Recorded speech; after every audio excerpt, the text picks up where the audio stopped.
Hello everyone, welcome to this YouTube channel learn T life. तो इस session में हम एसपी बख्शी बुक का most important idioms and phrase cover करेंगे जो लेटर सी से स्टार्ट होते हैं। यानी कि सी से स्टार्ट होने वाले जितने भी most important idioms and phrase है उसे कवर किया जाएगा, जो कि एसपी बख्शी बुक का होगा। तो अगर आप किसी भी कॉम्पिटेटिव एग्जाम का तैयारी कर रहे हैं तो ये बुक आपके लिए काफ़ी ज़्यादा इंपॉर्टेंट है। आप यहाँ पे देख सकते हैं कि अगर आप बैंकिंग का तैयारी कर रहे हैं, चाहे एनडीए का, सीडीएस का, या फिर एसएससी में कोई भी कैटेगरी का तैयारी कर रहे हैं, एमबीए का कर रहे हैं, एमसीए, यूपीएससी, बीएड, तो इन सारे कॉम्पिटेटिव एग्जाम के लिए ये बुक बहुत ज़्यादा इंपॉर्टेंट है, क्योंकि इसका जो कंटेंट है बहुत अच्छे से डिजाइन किया गया है और इसका एक एक कंटेंट काफ़ी ज़्यादा इंपॉर्टेंट है और जिससे क्वेश्चन बनता ही बनता है। तो इसलिए हम कोशिश करते हैं कि इसका जितना भी मोस्ट इंपॉर्टेंट पार्ट्स है उसे कवर किया जाए। तो ऑलरेडी वन वर्ड का पूरा सेशन कवर कर दिया गया है। अगर आप देखना चाहते हैं तो प्लेलिस्ट में जाके देख सकते हैं।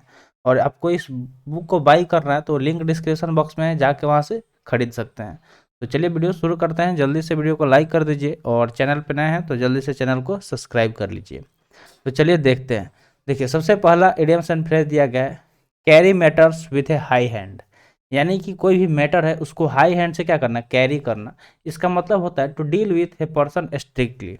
यानी कि कोई पर्सन है, ठीक है, उसके साथ स्ट्रिक्टली डील करना किसी भी चीज़ को। जैसे यहाँ पे दिया गया sentence, the owners of the industry carried matters with a high hand and expel two worker who were caught doing mischief in the office. यानी कि जो ऑनर्स था इंडस्ट्री का, उसने क्या किया, पकड़ लिया किसी को, मतलब कुछ गलत करते समय, और उसको क्या कर दिया, वहाँ से दोनों को निकाल दिया ऑफिस से, ठीक है, क्योंकि वो दोनों क्या कर रहे थे, ऑफिस में कुछ गलत कर रहे थे। तो carried matter with high hand मतलब क्या होता है कि किसी के साथ स्ट्रिक्टली डील करना। जैसे मान लीजिए कि आप क्लास में कोई बदतमीजी किए, बदमाशी किए, तो आपको क्लास टीचर पकड़ लिए और वो आपको क्या कर दिए, एक्सपेल कर दिए। यानी कि आपको एक सप्ताह के लिए एक्सपेल कर दिए। वहाँ पे क्या हुआ कि आपके साथ बहुत स्ट्रिक्टली डील किया गया। तो आई होप आपको ये समझ में आ गया होगा इडियम्स, जिसका मीनिंग भी आपको समझा दिए और एकदम आपको मतलब रिलेट करके समझाया जाएगा एक एक चीज़। तो वीडियो अंत तक जरूर देखिएगा और लाइक कर दीजिए अगर अच्छा लग रहा है तो। सेकंड यहाँ पे दिया गया है, क्लिप्स वन विंग। क्या है, क्लिप वंस विंग। इसका मतलब होता है टू वीकेन द पावर। यानी कि कोई पावरफुल इंसान है उसको क्या कर देना, कमजोर कर देना। वीकेन मतलब क्या होता है, कमजोर। वीकेंड मतलब क्या होता है, तो कमजोर होता है, यानी कि किसी के पावर को धीरे धीरे कम कर देना। जैसे यहाँ पे दिया गया है, my elder sister is very ambitious but my mother will surely clip her wings. यानी कि दिया गया है कि जो मेरी एल्डर सिस्टर यानी कि जो बड़ी बहन है वो बहुत ज़्यादा एम्बिशियस है, और लेकिन मेरी माँ क्या करेगी, श्योरली उनका जो उसका जो पावर है वो क्या कर देगी, ख़त्म कर देगी। यानी कि मेरी मॉम क्या करेंगी, उनका पावर धीरे धीरे ख़त्म कर देगी, वीकेंड कर देगी। थर्ड अगर देखें तो थर्ड दिया गया है, कम होम टू। क्या है, कम होम टू। इसका मतलब होता है टू अंडरस्टैंड। यानी कि होता है ना कि अगर मान लीजिए कि आप घर को वापस आ गए, मान लीजिए घर से गुस्सा होकर गए और फिर बाद में आपको किसी चीज़ का समझ हो गया, आ गया कि हाँ हमें घर से गुस्सा नहीं होना चाहिए, घर के लोगों से गुस्सा नहीं होना चाहिए, क्योंकि जो भी है हमारा मेरा फैमिली है। इसका मतलब क्या होगा कि आपको समझ आ गया, ठीक है, आप समझ गए किसी चीज़ को, यानी कि टू अंडरस्टैंड। तो कम होम टू मतलब होता है टू अंडरस्टैंड। जैसे यहाँ पे दिया गया sentence, Seema wanted to be a teacher in the college, but soon it come home to her that she was not fit for the job as she was only a graduate। ठीक है, तो यहाँ पे दिया गया कि जो सीमा थी वो क्या बनना चाहती थी, एक टीचर बनना चाहती थी, वो भी कॉलेज में। लेकिन जल्दी उसको समझ में आ गया कि वो इस जॉब के लिए क्या है, फिट नहीं है, क्योंकि उस वो अभी सिर्फ ग्रेजुएट है। तो अगर आपको कॉलेज में टीचर बनना है तो सिर्फ ग्रेजुएट से काम नहीं होगा, उसके लिए आपको मास्टर्स की डिग्री होनी चाहिए, तब जाके आप कॉलेज के टीचर बन सकते हैं। तो ये बात उसको समझ में आ गई, क्योंकि वो उस जॉब के लिए फिट नहीं थी। फोर्थ देखा जाए तो फोर्थ दिया दिया गया है, कॉम टू स्टैंड स्टिल। क्या है, कॉम टू स्टैंड स्टिल, जिसका मतलब होता है कॉम टू सडन स्टॉप, यानी कि अचानक से रुक जाना। जैसे दिया गया सेंटेंस कि when we are going to Mussoorie yesterday और car came to stand still right in the middle of the journey. यानी कि जब हम लोग कल मसूरी जा रहे थे, ठीक है, यानी कि ये पास्ट में बात किया गया, यस्टरडे मतलब बीता हुआ कल, तो क्या हुआ कि जो कार था अचानक से रुक गई, ठीक है, अचानक से क्या हो गई, रुक गई। यानी कहाँ पे, तो बीच जर्नी में, बीच यात्रा के दौरान ही कार खराब हो गई, इस वजह से बंद हो गई या किसी और वजह से। तो दिया गया है कि कम टू स्टैंड स्टिल, जिसका मतलब होता है कि अचानक से रुक जाना। क्या होना, अचानक से रुक जाना।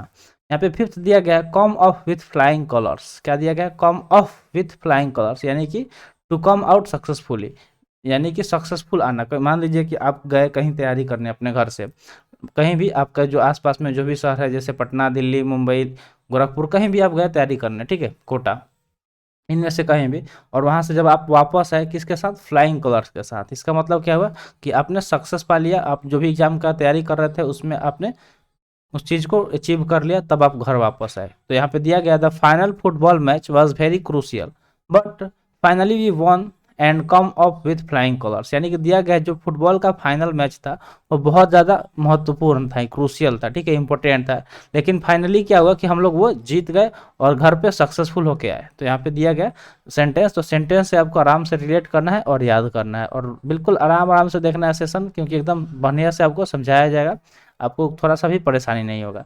नेक्स्ट दिया गया क्रॉस वंस माइंड। क्या है क्रॉस वंस माइंड, इसका मतलब होता है to occur to oneself. To occur to oneself इसका मीनिंग होता है, जैसे सेंटेंस दिया गया है, in the examination hall it crossed my mind that I had left my pen outside on the table. यानी कि जब एग्जामिनेशन में मैं गया तब मुझे मतलब पता चला कि क्या हुआ था, मेरा पेन बाहर कहीं टेबल पे छूट गया था। यानी कि बाद में रियलाइज हुआ, कोई चीज़ जो बाद में रियलाइज हुआ, यानी कि क्रॉस वंस माइंड, यानी कि to accords to oneself. Next दिया गया है क्राई फॉर द मून। क्या दिया गया है, क्राई फॉर द मून, इसका मीनिंग होता है to wish for something impossible. यानी कि मान लीजिए कि अगर अब छोटा बच्चा है, उस वो बाहर बैठा हुआ है, ठीक है, और वो आसमान की तरफ देख रहा है और लगा रोने की, मुझे वो चांद मतलब वो रात को का टाइम था या शाम का टाइम था, वो मून को देख के रोने लगा, ठीक है, क्या करने लगा, मून को देख के रोने लगा, क्राई यानी कि चिल्लाने लगा कि मुझे वो चाहिए, क्योंकि बच्चे होते हैं जो भी चीज़ देखते हैं वो उसके लिए जिद कर देते हैं। तो क्या ये चीज़ पॉसिबल है कि उसको मून दिया जाए और उसको चुप कराया जाए, इम्पॉसिबल है। तो वही दिया गया to wish for something impossible, कोई ऐसा चीज़ जो इम्पॉसिबल हो, ठीक है, जो असंभव हो, उसके लिए इच्छा करना। तो दिया गया है the hope of winning the lottery amounting to lakhs of rupee in simply crying for the moon. जैसे कि आजकल के बच्चे जो अभी फिलहाल क्या चल रहा है, आईपीएल, ठीक है, आईपीएल चल रहा है, और आईपीएल में बहुत सारे बच्चे क्या करते हैं, ड्रीम 11, क्या होता है, ड्रीम 11, ठीक है, ड्रीम 11 में बहुत सारे लोग हैं जो क्या कर रहे हैं, डेली पैसा लगा रहे हैं, किस लिए, कि वो करोड़पति बन जाए। लेकिन ये इतना आसान तो नहीं है, इम्पॉसिबल है, सब कोई नहीं जीत सकता है, वही जीत सकता है जिसका लक है, ठीक है। तो इस तरह आप रिलेट कर सकते हैं, एकदम स्टार्टिंग वाला जो आपको एग्जांपल बताया बहुत ज़्यादा ये रिलेवेंट था, इससे आपको समझ में आ जाना चाहिए था। नेक्स्ट अगर देखें तो नेक्स्ट है क्राई कैरी फेवर विथ। क्या दिया गया, कैरी फेवर विथ, ठीक है, इसका मीनिंग देखें तो यहाँ पे मीनिंग दिया गया विथ फेवर ऑफ समबडी, यानी कि किसी के साथ में होना, किसी के फेवर में बोलना या कुछ भी करना। जैसे Neena gave a lot of costly presents to her science teacher to carry favour with him. यानी कि दिया गया कि जो नीना थी, ठीक है, नीना नाम की कोई लड़की है, वो क्या कि बहुत सारे कॉस्टली प्रेजेंट, यानी कि प्रेजेंट मतलब क्या होता है, गिफ्ट समझ सकते हैं, प्रेजेंट कि किसको, तो साइंस टीचर को, किसको, साइंस टीचर को, जो साइंस के टीचर थे उनको, to carry favour with him, यानी कि उनके फेवर में उन्हें गिफ्ट किया गया। तो कैरी फेवर विथ मतलब होता है टू फेवर ऑफ समबडी, यानी कि किसी के फेवर में होना। अगला है 9th नंबर, call a spade a spade. क्या है, call a spade a spade, इसका मतलब होता है टू स्पीक प्लेनली, यानी कि प्लेनली बोलना, बहुत नॉर्मल होकर सिंपली तरीके से बोलना। जैसे दिया गया people often get angry when one call a spade, यानी कि कोई मतलब प्लेनली तरीके से बोलता है तो ज़्यादातर लोग क्या हो जाते हैं, एंग्री हो जाते हैं, यानी कि गुस्सा हो जाते हैं। नेक्स्ट दिया गया carry the day. Carry the day मतलब होता है टू विन ए विक्ट्री, यानी कि विक्ट्री को क्या करना, जीत लेना, जीत हासिल कर लेना। तो दिया गया after initial setback India carry the day in meeting, यानी कि जो इनिशियल सेटबैक के बाद क्या हुआ कि भारत ने कैरी द वे, यानी कि जो मीटिंग में था उसे, जो मीटिंग हो रहा था उसमें उसने जीत हासिल कर लिया। तो कैरी द डे मतलब होता है टू विन ए विक्ट्री। अगला है कट ए सॉरी फिगर। क्या है, कट ए सॉरी फिगर, जिसका मतलब होता है to give a poor show, यानी कि पुअर शो देना, किसी को पुअर शो दिखा देना। जैसे मान लीजिए कि नहीं होता है कि जो सामने से आपका मान लीजिए कि कोई दुश्मन आ रहा है या दो दुश्मन आमने सामने होते हैं, तो दोनों क्या करते हैं, एक दूसरे को सॉरी फिगर देते हैं। जैसे दिया गया the speaker cut A sorry figure in the milk during the exam, ठीक है, the speaker cut A sorry figure in the milk during the exam. Next यहाँ पे दिया गया है क्राई ओवर द मिल्क। क्या दिया गया है, क्राई ओवर स्प्लिट मिल्क, यानी कि मान लीजिए कि कोई दूध है जो गिर गया, उस पर क्या करना, चिल्लाना, यानी कि रिपिटेंट इसका हिंदी मीनिंग हो जाएगा। दिया गया कि careless student often have to cry over split milk during the exam, यानी कि जो केयरलेस स्टूडेंट होते हैं, यानी कि जो क्या लापरवाह छात्र होते हैं, वो क्या करते हैं कि एग्जाम के दौरान क्या करते हैं, carry over the split milk, यानी कि जो चीज़ बीत गया उस पर चिल्लाते हैं। मान लीजिए कि आपको पहले अगर प्रिपरेशन नहीं कर रहे हैं तो जाहिर सी बात है एग्जाम में आपको प्रॉब्लम होगा ही होगा। तो वही यहाँ पे दिया गया है, समझाया गया। अगला दिया गया cut one's coat according to one's cloth, यानी कि अपने कपड़ों के हिसाब से अपने कोट को काटना, यही दिया गया यहाँ पे। तो इसका मीनिंग होता है to live within 1 mean, यानी कि मान लीजिए कि आप इसका मीनिंग यही होता है। देखिए जैसे आप सुने होंगे कहीं किसी से बोलते हुए, जो बड़े बुजुर्ग होते हैं ये बोल रहे होंगे कि पैर उतना ही फैलाना चाहिए जितना बड़ा चादर हो, ठीक है। यानी कि हमें उसी लिमिट में रहना चाहिए कि जिस हद तक हम हैं, जहाँ तक हम सर्वाइव कर सकते हैं, ठीक है। जैसे दिया गया, a wise man always cut his coat according to his clothes of he wants to be successful in his life, यानी कि हम उतना ही तक उड़ना चाहिए जितना तक हम पॉसिबल है, हम हमारे लायक है, हम उस मतलब हैसियत तक, ठीक है, उसके आगे नहीं बढ़ना चाहिए। नेक्स्ट दिया गया है कॉल नेम्स, यानी कि टू एब्यूज। कॉल नेम्स को आप ऐसे रिलेट कर सकते हैं, जैसे होता है कि मान लीजिए कि आपसे कोई बड़े हैं, जैसे मान लीजिए कि आपके पिताजी, तो आप उनका नाम रख के बुलाएंगे तो वो उनके लिए क्या होगा, गाली की तरह उनको लगेगा कि मेरा नाम कैसे रख दिया मेरा बेटा होके, ठीक है। या तो पापा जी बोले डायरेक्ट, या फिर जो भी बोलते हैं, लेकिन मेरा नाम अगर मान लीजिए आप अपने पापा जी का नाम उनके सामने रखेंगे तो उनके लिए वो एक तरह का गाली समझ लीजिए। दिया गया कि Neeta called me name so she was very severely punished by the teacher, यानी कि जो नीता थी उसने क्या किया, मेरा नाम ले लिया, इस वजह से उसको बहुत बुरी तरह से दंडित किया गया टीचर्स के द्वारा। तो कॉल नेम्स मतलब होता है कि टू एब्यूज, यानी कि किसी को गाली दे देना। अगला दिया गया कॉर्टेन लेक्चर। कॉर्टेन लेक्चर का मतलब होता है reprove by wife to her husband, यानी कि जो हस्बैंड है उसको रिप्रूव किया गया उसके वाइफ द्वारा। तो कॉटन लेक्चर मतलब क्या आता है कि जो हस्बैंड है उसको रिप्रूव किया गया उसके हस्बैंड को रिप्रूव किया गया उसके वाइफ के द्वारा। जैसे दिया गया, my brother never pay any attention to his wife's curtain lecture and does what he thinks, यानी कि देखिए मान लीजिए कि वही होता है कि नहीं होता कि जो वाइफ है उसका हमेशा हस्बैंड सुनता है, उसको बोलते हैं कॉटन लेक्चर। जैसे यहाँ पे एग्जाम्पल दिया गया कि माय ब्रदर, यानी कि जो मेरा भाई है कभी भी अपने वाइफ के मतलब लेक्चर जो बोलती है कुछ भी उस पर ध्यान नहीं देता है, वो हमेशा वही करता है जो वो सोचता है, ठीक है। यानी कि वो अपने बीवी का नहीं सुनता है, वो अपने मर्जी से सब कुछ करता है। अगला दिया गया chip of the old block. क्या है chip of the old block, जिसका मीनिंग होता है resembling one's parents in habit. Resembling one's parents in habit, इसका मीनिंग हो जाएगा, यानी कि दिया गया है my friend is quite helpful like her father so he is chip of the old book, यानी कि मान लीजिए कि जैसे आपके पेरेंट्स के हैबिट्स है वैसी में आप फिट हो गए। यानी कि मान लीजिए कि जैसे आपके पिताजी हैं सबके लिए अच्छे हैं, लोग उनका बहुत ज़्यादा तारीफ कर रहे हैं और आप भी उसी तरह के हो गए, तो क्या बोलेंगे कि एकदम अपने बाप पे गया है, ठीक है, अपने बाप पे गया है। उसका मतलब यही हुआ कि वंस पेरेंट्स इन हैबिट्स, यानी कि आपके जो पेरेंट्स का हैबिट्स है उसमें रिजेंबल कर देना, फिट हो जाना। वही दिया गया कि my friend is quite helpful, मतलब वो बहुत ज़्यादा हेल्पफुल नेचर का है। किस नेचर का है, हेल्पफुल नेचर का, जैसे कि उसके पिताजी हैं। So he is chief of the old book. Next दिया गया केविन। केविन मतलब होता है इल्ड। क्या होता है, इल्ड। यहाँ पे दिया गया all the our team fought bravely it had to cave in before the superior power play of the opposite team. दिया गया कि जो हमारा टीम है तब तक बहादुरी से लड़ा, कब तक, जब तक कि जो सुपेरियर पावर प्ले नहीं हुआ था अपोजिट टीम का, तब तक क्या किया, बहादुरी से लड़ा। अगला दिया क्लोवेन हुप। क्लोवेन हुप का मीनिंग होता है द इविल इंटेंशन, मतलब जो मतलब इविल मतलब क्या होता है, जो बर्बादी होता है, ठीक है, बुराई वाला इंटेंशन, जो बुरा इरादा रखता हो, जिसके मन में कुछ किसी खोट हो, उसको क्या बोलेंगे, क्लोज हुप, यानी कि evil intention. The Chinese showed the cloven hoof in 1962, यानी कि जो 1962 का वॉर हुआ था उसमें चाइनीज ने क्या किया था, क्लोवेन हुप, यानी कि उनका इंटेंशन क्या था, बहुत ज़्यादा बुरा था। वो इंडिया पे इसीलिए आक्रमण किए थे कि ताकि वो क्या कर पाए, इंडिया को अब मतलब जीत सकें, ठीक है, इंडिया पे अपना राज जमा सके। तो इसलिए उन्होंने क्या किया था, भारत पे आक्रमण किया था 1962 में। इस वजह से क्या हुआ था, 1962 में इंडिया चाइना वार हुआ था। अगला दिया गया कट थ्रोट। कट थ्रोट मतलब होता है टफ, कोई चीज़ जो क्या हो बहुत ज़्यादा टफ हो, यानी कि कोई काम जो बहुत ज़्यादा मुश्किल भरा उसको क्या बोलेंगे, कट थ्रोट। दिया गया it is very difficult for Indian industry to survive in the teeth of international cut throat competition, यानी कि मान लीजिए कि जो इंटरनेशनल लेवल पर देखें तो बहुत सारे फॉरेन के कम जो इंटरनेशनल मार्केट है, ठीक है, उसमें अगर मान लीजिए इंडियन इंडस्ट्री को सर्वाइव करना होगा तो उसके लिए काफ़ी ज़्यादा टफ हो जाएगा, क्योंकि बहुत सारे मतलब फॉरेन के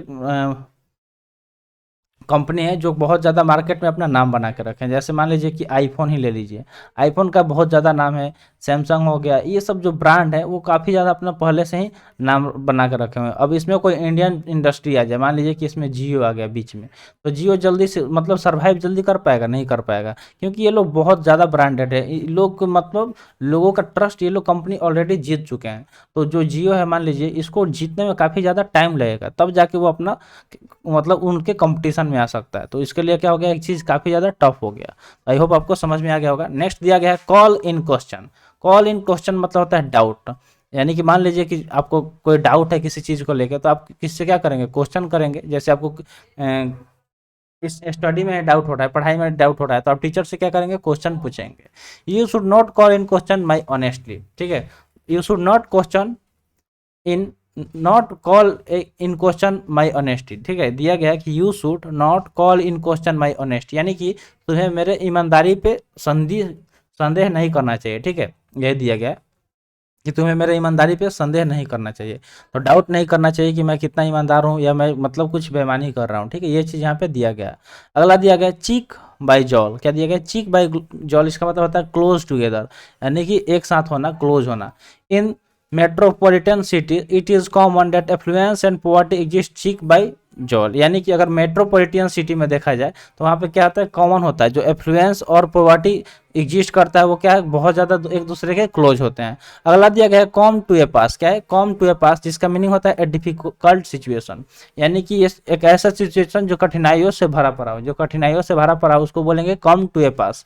जैसे यहाँ पे सेंटेंस दिया गया, the things have come to such a pretty pass that he is financially ruined, यानी कि मान लीजिए कि कोई फाइनेंशियली बहुत ज़्यादा उसको प्रॉब्लम है, तो उसके लिए कैसा दिन होगा, वो बहुत ज़्यादा कठिनाइयों से भरा होगा। जैसे अभी के डेट में सबसे अगर कोई ज़्यादा चीज़ है इंपॉर्टेंट तो पैसा है। अगर आपके पास पैसा नहीं है तो आप भूखे मर जाएंगे, प्यास से मर जाएंगे, आप मतलब बाहर रोड पे मर जाएंगे, ठीक है।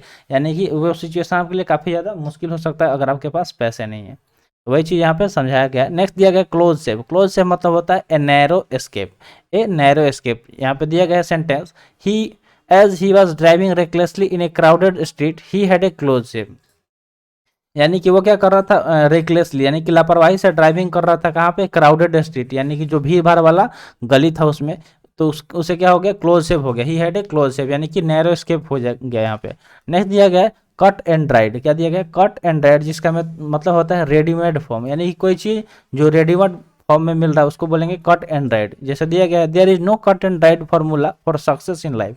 अगर हमें लाइफ में सक्सेस होना है तो उसके लिए हमें कोई भी फार्मूला नहीं बनाया गया, ठीक है। कोई भी ऐसा सिंपल फार्मूला नहीं है कि जिसका अप्लाई करके हम लाइफ में सक्सेस हो जाए। इसके लिए हमें कठिन मेहनत करना होगा, पूरे कंपटीशन में पार्टिसिपेट करना होगा, क्योंकि एक आप देखते हैं किसी भी चीज़ के लिए अगर आप फाइट कर रहे हैं तो एक सीट के लिए करोड़ों लोग फाइट कर रहे हैं कि हमें ये सीट चाहिए, हमें ये सीट चाहिए, हमें ये सीट चाहिए। तो ऐसा इतना आसान है लाइफ में सक्सेस पाना, ठीक है। सक्सेस पाना इतना आसान नहीं है।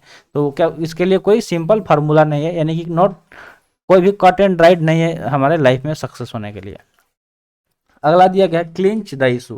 क्लिंच द इशू मतलब होता है डिसाइड द मैटर, यानी कि मान लीजिए कि कोई मैटर है, कोई समस्या चल रहा है, तो उस पर क्या करना, डिसीजन करना, डिसाइड करना। तो क्लिंच द इशू मतलब होता है डिसाइड द मैटर। यहाँ पे सेंटेंस दिया गया, when he agreed to leave the house for good it clinch the issue in favour of his wife, यानी कि मान लीजिए कि जैसे ही वो एग्री हुआ किसके लिए, घर छोड़ने के लिए, ठीक है। Leave the house for good, यानी कि भलाई के लिए वो क्या सोचा कि हम घर छोड़ देते हैं। तो it clinch the issue in favour width of his wife, यानी कि क्या हुआ कि जो मैटर था वो डिसाइड हो गया किसके लिए, उसके वाइफ के फेवर में।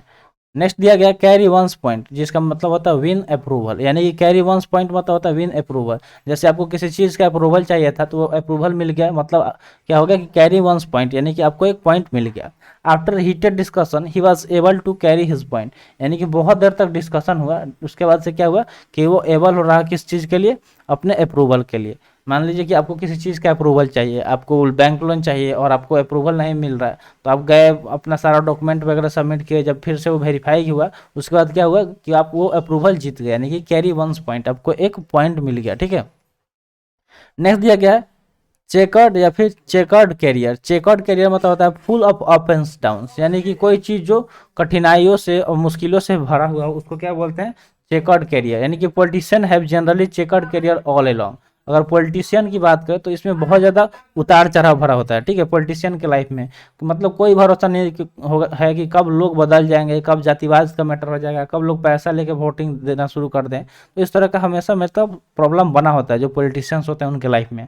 और ये भी होता है कि कब उनके पीछे जो भी पक्षी है वो लग जाए, अगर उनसे कोई गलती हो जाता है तो उसके लिए उनको मतलब उसका भरपाई करना पड़े। तो इसलिए उनका लाइफ क्या होता है, full of ups and down से भरा होता है। अगला दिया गया कट बोथ एंड्स।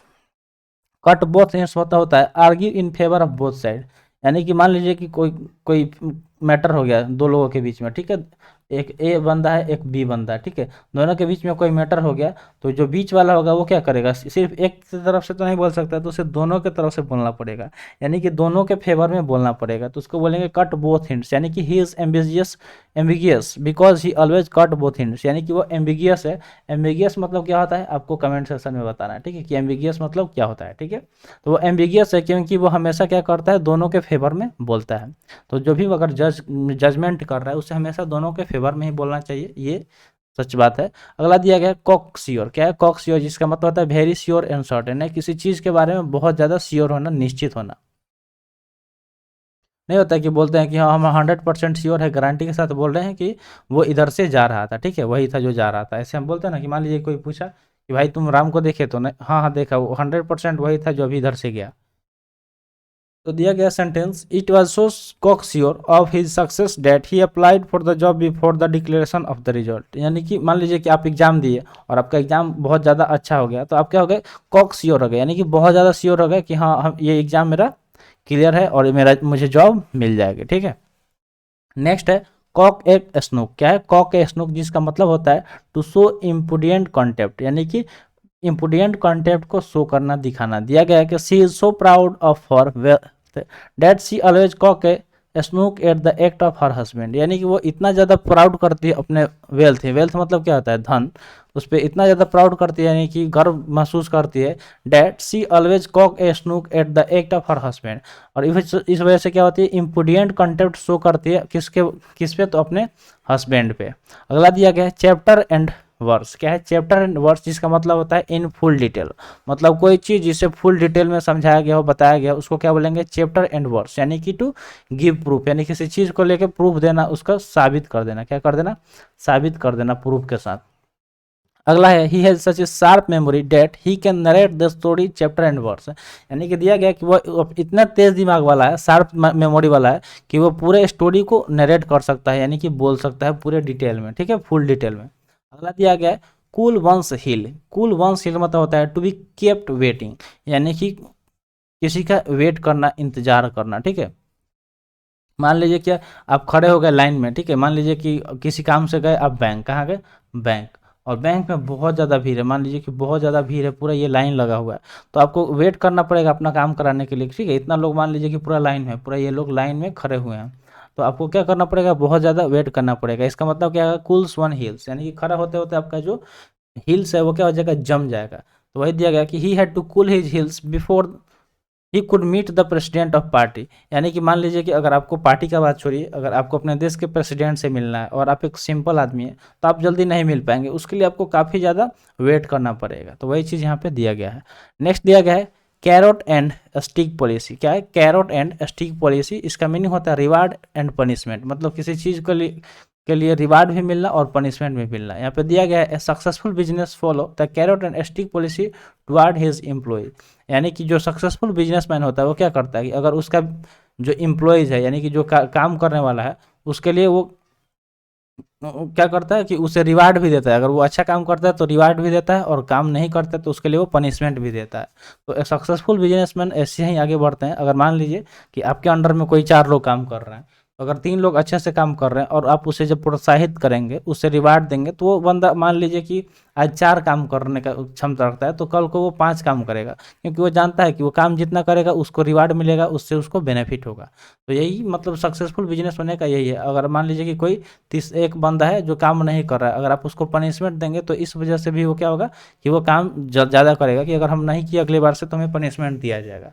तो इस वजह से कोई भी बिजनेस में सक्सेस हो सकता है। तो यही चीज़ यहाँ पे दिया गया है। अगला दिया गया है कम इन हैंडी, इसका मतलब होता है टू बी यूजफुल, मतलब कोई चीज़ जो क्या हो, यूजफुल हो, उपयोगी हो, क्या हो, उपयोगी, यानी कि जिसे हम लोग उपयोग कर सकें। तो दिया गया है टेक सम वुलन क्लॉथ्स दे में कम इन हैंडी इन शिमला, यानी कि मान लीजिए कि अगर आप शिमला घूमने जा रहे हैं, ठीक है, शिमला मनाली कहीं भी जो ठंडा प्रदेश है, तो वहाँ पे हमें थोड़ा सा वुलन क्लॉथ रख लेना चाहिए, क्योंकि वो हमें वहाँ पे यूजफुल होंगे, यानी कि काम आ सकते हैं। क्योंकि वहाँ पे अगर ठंडा पड़ने लगा तो आपको क्या करना पड़ेगा, फिर से प्रॉब्लम हो सकता है, आपको ठंडा लग सकता है। इसलिए यहीं पे सेंटेंस दिया गया कि टेक सम वुलन क्लॉथ्स दे में कम इन हैंडी इन शिमला, अगर शिमला आप जाएंगे तो वहाँ पे वो काम आ सकते हैं, यानी कि यूजफुल हो सकती है। तो आई होप आपको समझ में आ गया होगा। तो आज के लिए इतना ही, आज का सेशन यहीं पर समाप्त हुआ। सेशन कैसा लगा कमेंट सेक्शन में ज़रूर बताइएगा। तो मिलते हैं फिर अगले वीडियो में। Thanks for watching. जय हिंद।